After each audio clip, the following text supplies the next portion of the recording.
Assalamualaikum warahmatullahi wabarakatuh.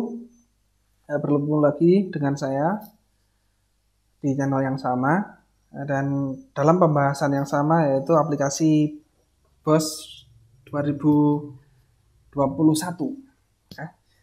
Di sini yang akan saya bahas tidak akan banyak, hanya 3 poin. Dan sebelum itu, yang sedikit ingin saya bahas adalah tentang informasi yang saya sematkan di sini, yaitu ini versi dan ini versi database. Kalau versi sudah lama ya, saya kira teman-teman semuanya juga sudah tahu kalau versi database ini, yang informasi yang perlu teman-teman ketahui dari versi database ini adalah jika versi database ini berubah, ini kan satu ya, misal nanti ada update dan ini berubah jadi 2, nanti tidak bisa langsung menggunakan impor data keseluruhan. Perlu diperhatikan. Nah, itu nanti akan ada cara tersendiri ataupun juga di copy paste secara manual dari aplikasi yang sebelumnya. Jadi aplikasinya dua-duanya dibuka, lalu di copy secara manual ke data utama yang baru. Nah, penjelasan lebih rincian seperti apa nanti akan saya bahas ketika ada perubahan database, insya Allah. Nah, kalau versi ini hanya mungkin itu beberapa fitur dan beberapa kebijakan yang berubah terkait dengan pelaporan BOS. Itu yang ingin saya bahas pertama, dan selanjutnya kita masuk ke pembahasan utamanya. Yaitu yang pertama, perlu saya ingatkan bahwa di entry data utama ini itu bersifat rinci ya, tidak seperti aplikasi tahun lalu. Perlu diingat-ingat. Jadi di tahun lalu itu input datanya itu gimana ya? Per nota atau per kwitansi bahasanya yang sering saya gunakan. Nah, sekarang enggak, itu sekarang di input per barang atau per item. Untuk lebih jelasnya saya buka ini ya, ini rekap nota. Jadi seperti ini. Jadi kalau dulu itu kalau dalam satu kwitansi itu hanya terdapat satu item, itu diinput seperti biasa, seperti ini. Langganan daya dan jasa belanja listrik Januari 1 bulan dikali sekian ribu gitu ya. Itu kalau dulu. Nah, kalau lebih dari satu item, misal ada 3 gini ya, misal ada 3, teman-teman yang versi dulu itu inputnya seperti ini. ATK kantor belanja map kertas, map Snell misal, terus isi staples, dan lain-lain nota dan rincian terlampir. Dulu seperti itu. Nah, sekarang enggak. Sekarang di satu-satu. ATK kantor belanja map kertas sendiri, belanja map 8 biji sekian ini 1, terus isi staples 1. Nah, seperti apa contohnya? Contohnya seperti ini. Mana tadi ya? Nah, ini map. Nah, ini sendiri nih, ini map kertas, ini map, ini isi staples. Dan ini nanti akan jadi satu nota otomatis, auto. Nah, berdasarkan apa saya mengkelompokkan belanja yang diinput di sini? Yang pertama itu berdasarkan tanggal transaksi dan tanggal lunas dibayar. Oke, jelas ya? Jadi kalau tanggal transaksi dan lunas dibayarnya ini sama, otomatis di rekap nota tadi dan di kwitansi dan beberapa pelaporan yang sifatnya per kwitansi itu langsung jadi satu. Langsung direkap jadi satu. Lalu selain tanggal transaksi itu kode rekening. Kode rekening ini juga harus sama. Selanjutnya kode kegiatan. Jadi 12 dan 12 komponen 8 standarnya ini juga harus sama, termasuk juga ini barjasnya ini juga harus sama, barang jasa atau modalnya juga harus sama. Udah, itu saja. Jika itu sama, nanti akan terkelompokkan secara otomatis menjadi satu nota atau satu kwitansi. Di kwitansi pun juga sama. Di kwitansi nomor 18. Nah, di sini juga sudah langsung jadi sorry, bukan ya. Ini. Nah, di sini juga langsung sudah jadi 1. Jadi selain di kalau rekap kwitansi ini tetap sendiri-sendiri per item dengan asumsi kalau satu kwitansi berarti nomornya ini sama. Seperti itu, pembedanya hanya di sini. Nah, kalau di rekap nota, nah ini baru jadi satu kolom dan ini sudah auto terjumlahkan di sini dan ini juga sudah jadi satu kolom. Nah, hanya ada penyekat-penyekat berupa garis putus-putus atau titik-titik banyak ini.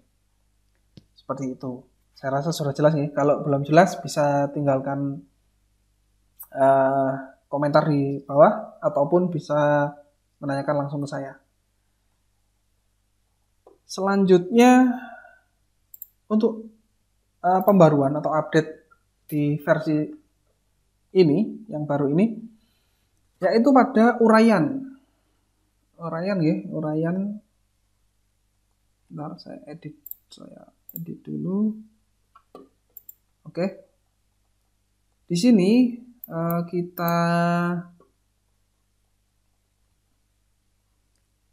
di sini segini. Nah, di sini uraian terbagi menjadi 2, yaitu kegiatan sama barangnya. Jadi uraian kegiatan ini dan ini uraian barangnya. Jadi di sini kegiatan, di sini barangnya apa.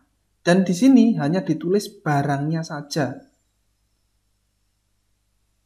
Oke, di sini hanya ditulis barangnya saja. Semisal langganan kegiatannya langganan daya dan jasa ini listrik Januari. Ini kan jasa ya. Kalau jasa ya ditulis seperti itu, fleksibel aja. Dan ini alat tulis kantor, misal kertas F4, alat tulis kantor, kertas A4 dan seterusnya. Ini kegiatan dan ini barangnya. Tidak usah diberi semisal ini kertas HVS 1 rim satu rim dikali 50.000 gitu, nggak usah, hanya barangnya saja. Oke. Penjelasannya itu nanti akan muncul secara otomatis di pelaporan-pelaporan yang membutuhkan rincian. Nah, jika tidak, nanti akan otomatis ada barangnya saja. Jika teman-teman memberikan di sini rinciannya, misal di sini kertas F4 1 rim gitu ya, lalu disimpan ke database, itu nanti akan double ketika misal di buku kas umum. Kita coba lihat di buku kas umum bulan Maret ini, Maret kalau nggak salah.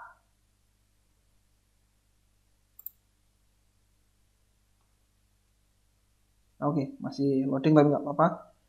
Di sini, nah akan terlihat di sini ini tadi yang saya lupa ya, ATK kantor belanja kertas F4 1 rim 10 rim kali. Nah, kan ini jadi double.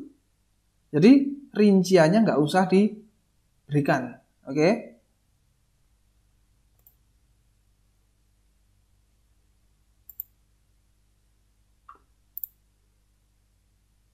Baik, di sini berarti saya hilangkan ini ya. Oke, seperti ini. Ini ya. Lalu